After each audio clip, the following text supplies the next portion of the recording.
அவனை பார்த்ததும் நவீன் திமிராக கண்ணாடியை எடுத்து அணிந்து கொண்டு, வா தீபக், எப்படியோ இந்த ஹோட்டலுக்குள்ள வந்துட்ட போல இருக்கு, சரி வா, உன்னையும் எங்க கூட லஞ்சுக்கு கூட்டிட்டு போறேன் என்று பெருந்தன்மையோடு சொன்ன நவீன் திரும்பி பிரியாவை பார்த்தான். அதை கேட்டு கார்த்திகாவும் பிரியாவும் லேசாக சிரித்தார்கள். தீபக் எந்த பதிலும் சொல்லாமல் அமைதியாக நின்று கொண்டிருந்தான். அப்போது நவீன் புக் செய்திருந்த புக்கிங் ஆர்டரை தன்னுடைய போனிலிருந்து எடுத்து அந்த செக்யூரிட்டி கார்ட்ஸிடம் காட்டினான். அதில் ஒருவன் அந்த புக்கிங் ஆர்டரை பார்த்துவிட்டு, சாரி சார், இது சாதாரண புக்கிங், நீங்க இதை வச்சு விஐபி ரூமுக்குள்ள நுழைய முடியாது, உங்களோட டேபிள் அங்க வெளியில இருக்கு என்று ஒரு இடத்தை காட்டினான். அந்த இடம் சாதாரண மக்கள் உட்கார்ந்து சாப்பிடும் ஒரு இடத்தை போல இருந்தது. உடனே நவீன் அதிர்ச்சியுடன், என்ன சொல்றீங்க, நான் விஐபி லஞ்சை தானே புக் பண்ணிருக்கேன், உங்களுக்கு இதுல ஏதோ கன்ஃபியூஸ் ஆகியிருக்கும், எதுக்கும் இன்னொரு டைம் பாருங்க என்று சொன்னான். இல்ல சார், எங்களுக்கு எந்த குழப்பமும் இல்ல, நீங்க புக் பண்ணிருக்கிறது சாதாரண புக்கிங் தான், அதனால உங்களை உள்ள அலோவ் பண்ண முடியாது என்று சொன்னான் அந்த செக்யூரிட்டி. உடனே நவீன் கோபமாக, எங்க உங்க ஹோட்டலோட மேனேஜர், அவர் வர சொல்லுங்க, நான் அவர்கிட்ட பேசணும், உங்க ஹோட்டலுக்கு வர கஸ்டமர்ஸ் கிட்ட இப்படிதான் நடந்துக்குவீங்களா என்று கோபமாக கத்தினான். அங்கே நடக்கும் குழப்பத்தை பார்த்து கார்த்திகாவும் பிரியாவும் ஒருவரை ஒருவர் பார்த்து கொண்டார்கள். அப்போது நவீன் பிரியாவை பார்த்து, பிரியா நீ ஒண்ணு கவலைப்படாத, ஏதோ ஒரு தப்பு நடந்திருக்கு, நான் இப்பவே மேனேஜரை பார்த்து பேசி சரி பண்றேன் என்று சொன்னான். பிரியா சோர்வாக பெருமூச்சு விட்டபடி, நவீன் இங்க இல்லனா பரவாயில்ல, நம்ம வேற ஏதாவது ஹோட்டலுக்கு போகலாம், மேனேஜர் கிட்ட பேசுறதெல்லாம் டைம் வேஸ்ட், எனக்கு பசிக்குது என்று சொன்னாள். இல்ல இல்ல, நம்ம லஞ்ச் இங்க தான் சாப்பிடுவோம், நான் ஏற்கனவே உனக்கு வாக்கு கொடுத்திருக்கேன், மேனேஜர் வரட்டும், நான் அவர்கிட்ட பேசுறேன் என்று நவீன் விடாப்பிடியாக சொல்ல, பிரியாவும் வேறு வழி இல்லாமல் அமைதியாக நின்றாள். அடுத்த சில நிமிடங்களில் மேனேஜர் அந்த இடத்திற்கு வந்தார். உடனே நவீன் அவரை பார்த்து, நான் பிரைவேட் லஞ்சுக்கு புக் பண்ணிருக்கேன், ஆனா உங்க ஆளுங்க சாதாரண டேபிள காட்டுறாங்க என்று சொல்லி புக்கிங்கை மேனேஜரிடம் காட்டினான். மேனேஜர் அதை பார்த்துவிட்டு, ஆமா சார், இது விஐபி புக்கிங் கிடையாது, இதுலயே மேல ஒரு கோல்டு கலர்ல ஃபார் விஐபிஸ் ஒன்லின்னு ஆப்ஷன் இருக்குல்ல, நீங்க அதுல போய் புக் பண்ணிருக்கணும், நீங்க தப்பா புக் பண்ணிட்டீங்க என்று சொன்னார் மேனேஜர். என்ன, நான் தப்பா புக் பண்ணிட்டேனா? என்ன பார்த்தா முட்டாள் மாதிரி தெரியுதா? நான் புக் பண்ணும்போது இந்த ஆப்ஷன் கிடையாது, இப்பதான் இது ஓபன் ஆயிருக்கு, நான் யாருன்னு தெரியாம இப்படி என்ன நிக்க வச்சு பேசிட்டு இருக்கீங்க, ஒழுங்கா எங்களுக்கு விஐபி புக்கிங் கொடுங்க என்று கோபமாக கத்தினான் நவீன். இதையெல்லாம் தீபக் ஒரு மூலையில் அமைதியாக நின்று வேடிக்கை பார்த்து கொண்டிருந்தான். அவன் நினைத்தால் ஒரே நொடியில் விஐபி புக்கிங் கிடைக்கும், ஆனால் நவீனுக்கு ஒரு பாடத்தை கற்றுத்தர வேண்டும் என்று அமைதியாக நின்றிருந்தான். ஆனால் அதற்குள் அந்த ஹோட்டலின் ஓனர் குணசேகர் அங்கே வந்துவிட மேனேஜர் நடந்த எல்லாவற்றையும் சொன்னார். அப்போது குணசேகரின் பார்வை தீபக்கின் மீது பட அவர் அதிர்ந்து போனார். தீபக் இப்படி யாரோ போல நிற்பதை தாங்கிக்க முடியாத குணசேகர் ஏதோ சொல்ல வர, தீபக் யாருக்கும் எதுவும் தெரியக்கூடாது என்று சைகை செய்தான். உடனே குணசேகர் நடப்பதை புரிந்து கொண்டு நவீன் பக்கம் திரும்பி, சார், நீங்க யாருன்னு தெரியாம இவங்க இப்படி எல்லாம் நடந்துக்கிட்டாங்க, அதுக்காக நான் உங்ககிட்ட சாரி கேட்டுக்கிறேன், நீங்க கேட்ட புக்கிங்க நான் ரெடி பண்ணி கொடுக்கறேன், நீங்க உள்ள போங்க என்று சொல்லிவிட்டு மேனேஜரை பார்த்து அவர்களை கவனித்துக் கொள்ளும்படி சைகை செய்தார். உடனே நவீன் தனக்காக இதெல்லாம் நடப்பது போல நினைத்து கொண்டு அவரை கோபமாக முறைத்தபடி, அடுத்த தடவை இந்த மாதிரி ஏதாவது நடந்தா உங்க யாரையும் நான் சும்மா விட மாட்டேன் என்று பிரியாவின் முன்னால் சீன் போட்டபடி உள்ளே சென்றான். குணசேகர் அமைதியாக தலையை மட்டும் ஆட்டினார். அவர்கள் உள்ளே சென்றதும் கடைசியாக வந்த தீபக், சாரி மிஸ்டர் குணசேகர், அவங்க தப்பா பேசியிருந்தா நான் மன்னிப்பு கேட்டுக்கிறேன் என்று சொல்ல, இல்ல சார், நான் ஏற்கனவே சொன்ன மாதிரி தான், உங்களோட கெஸ்ட் என்னோட கெஸ்ட் மாதிரி, நீங்க கவலைப்படாம உள்ள போங்க, உங்களுக்காக இத கூட செய்ய மாட்டேனா என்று குணசேகர் சிரித்து கொண்டே சொன்னார். தீபக் சிரித்து கொண்டே தலையை ஆட்டியபடி உள்ளே சென்றான். தீபக்கின் கட்டளைப்படி அங்கே ஏற்கனவே எல்லாம் தயார் செய்து வைக்கப்பட்டிருந்தது. அங்கே இருந்த வெயிட்டர்களின் கவனிப்பை பார்த்து பிரியா ஆச்சரியப்பட்டாள். அந்த ஏற்பாட்டை எல்லாம் பார்த்து கார்த்திகாவுக்கும் நவீனுக்கும் கூட ஆச்சரியமாக இருந்தது. வாவ் நவீன், நீ இப்படி ஒரு ஏற்பாடு பண்ணுவேன்னு நான் நினைச்சு கூட பார்க்கல, சென்னையில இருக்கிறவங்க எல்லாரும் உன் மேல இவ்ளோ ரெஸ்பெக்ட் வச்சிருக்காங்களா என்று பிரியா கேட்க, உடனே நவீன் பெருமிதத்துடன், இதெல்லாம் ஒண்ணுமே இல்ல, நீ இன்னமும் மெயின் பிக்சரை பார்க்கல, என்னோட ரேஞ்ச் என்னன்னு போக போக உனக்கு தெரியும் என்று சொல்லி சிரித்தான். சிரித்துக்கொண்டே நெற்றியில் வழிந்த வியர்வையை துடைத்தான். தீபக் அவனை பார்த்து மனதிற்குள் சிரிக்க தொடங்கினான்.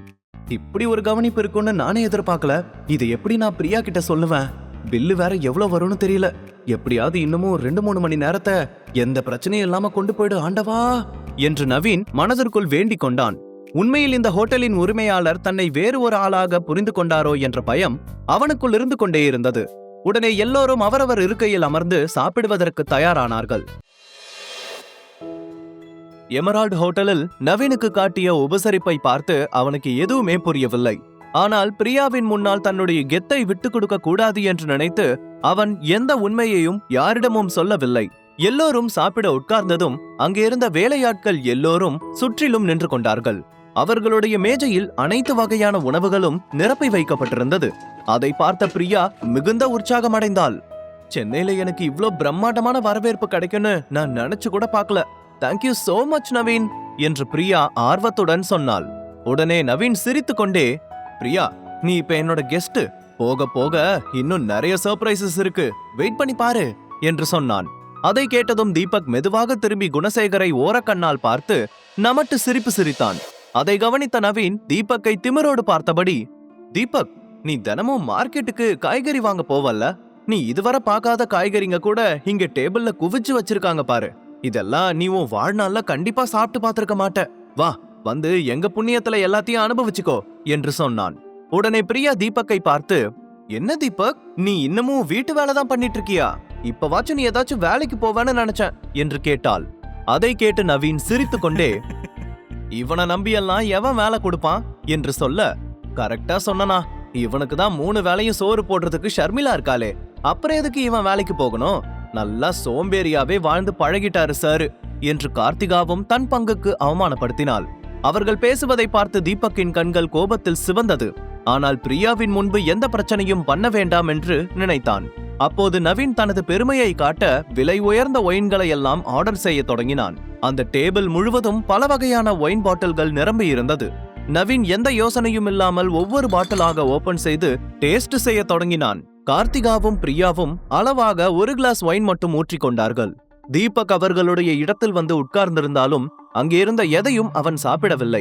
ஆனால் அவனை அவமானப்படுத்த ஒரு வாய்ப்பு கிடைத்த போதெல்லாம் நவீன் அதை தவறவிட விரும்பவில்லை. இந்த ஜோக்கர் என்னையும் பாட்டியையும் நிறைய அவமானப்படுத்திட்டான். இன்னைக்கு நான் அவனை சும்மா விட போறது கிடையாது. பிரியா முன்னாடி அவனை அசிங்கப்பட வச்சு ஏன்டா இங்க வந்தோன்னு ஃபீல் பண்ண வைக்கிறேன் என்று கோபமாக தனக்குள் சொல்லிக் கொண்டான் நவீன்.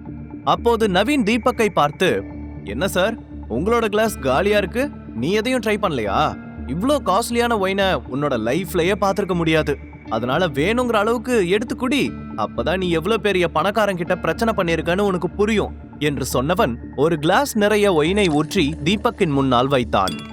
இல்ல எனக்கு இதெல்லாம் பிடிக்காது, உன்னோட அக்கறைக்கு ரொம்ப தேங்க்ஸ் என்று உறுதியாக சொன்னான் தீபக். உடனே அங்கிருந்த கார்த்திகா கோபமாக, என் அண்ணா அவ்வளோ சொல்றான்ல, ஒரு கிளாஸ் குடிச்சா என்ன குறைஞ்சா போயிடுவ? உன்னால எங்க யாருக்கும் எந்த பிரயோஜனமும் கிடையாது. ஆனா நீ ஏதோ பெரிய ராஜா மாதிரி பிகு பண்ணிக்க மட்டும் தெரியுது என்று சொன்னாள். பிரியா அவர்கள் பேசுவதையெல்லாம் மாறி மாறி பார்த்து கொண்டே தனது கிளாஸை மீண்டும் நிரப்பியபடி, சரி நவீன், உனக்கு தான் சென்னையில இவ்ளோ கான்டாக்ட்ஸ் இருக்கே, ஏன் தீபக்கு ஏதாவது ஒரு வேலை வாங்கி தரக்கூடாது? மத்த பக்கம் இல்லனாலும் இந்த ஹோட்டல்லையாச்சும் வேலை வாங்கி கொடுக்கலாம்ல என்று கேட்டாள். உடனே நவீன் குடிபோதையில் சிரித்தபடி, ஆமாம் பிரியா, நான் நினைச்சா யாரையும் வேலைக்கு சேர்க்க முடியும். இப்பவே இந்த ஹோட்டல்ல அவனுக்கு வேலை வாங்கி கொடுக்கறேன். ஆனா ஒரு கண்டிஷன், அதுக்கு இவன் ஒரு பாட்டில் ஒயினை முழுசா குடிக்கணும் என்று சொன்னான். அதை கேட்டு பிரியா சிரித்து கொண்டே, ஒரு பாட்டில் என்ன, நம்ம ஆளு 3 குடிப்பாரு என்று கேட்டாள்.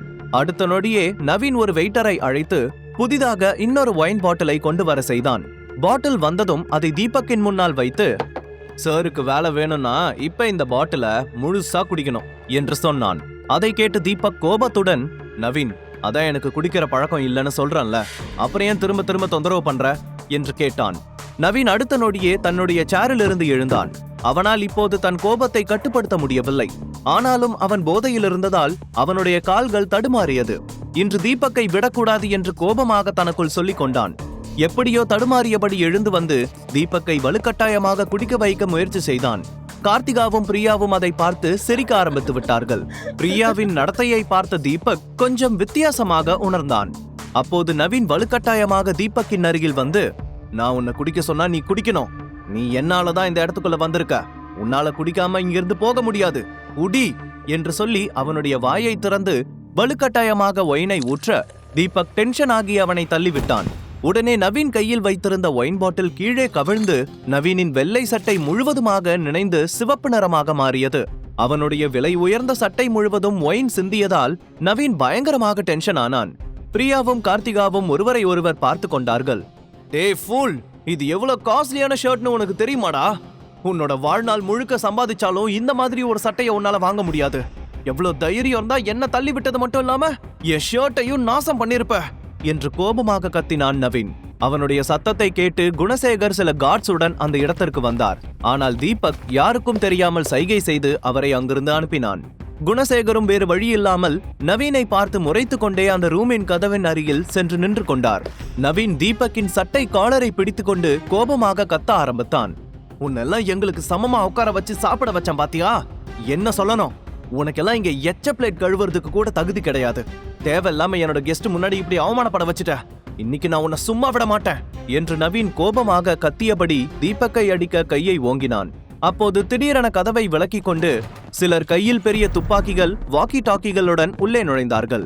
அவர்களை பார்த்து எல்லோரும் குழப்பத்தில் நின்றிருந்தார்கள். சில நொடிகள் அந்த ஆட்கள் எல்லோரும் அந்த இடத்தில் ஒவ்வொரு மூலையில் வந்து நின்றார்கள். நவீன் குடிபோதையில் இருந்தாலும் அங்கே நடப்பதையெல்லாம் அவனால் தெளிவாக பார்க்க முடிந்தது. யார் இவர்கள், எதற்காக இங்கே வந்திருக்கிறார்கள் என்று எதுவும் புரியாமல் குழப்பத்துடன் பார்த்து கொண்டிருந்தார்கள். அந்த நேரத்தில் கருப்பு உடை அணிந்த ஒரு உயரமான ஆள் வாயில் சுருட்டுடன் உள்ளே நுழைந்து அந்த மொத்த இடத்தையும் நோட்டம் விட்டார்.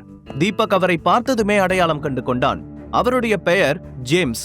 சென்னையில் மிகவும் பிரபலமான தொழிலதிபர்.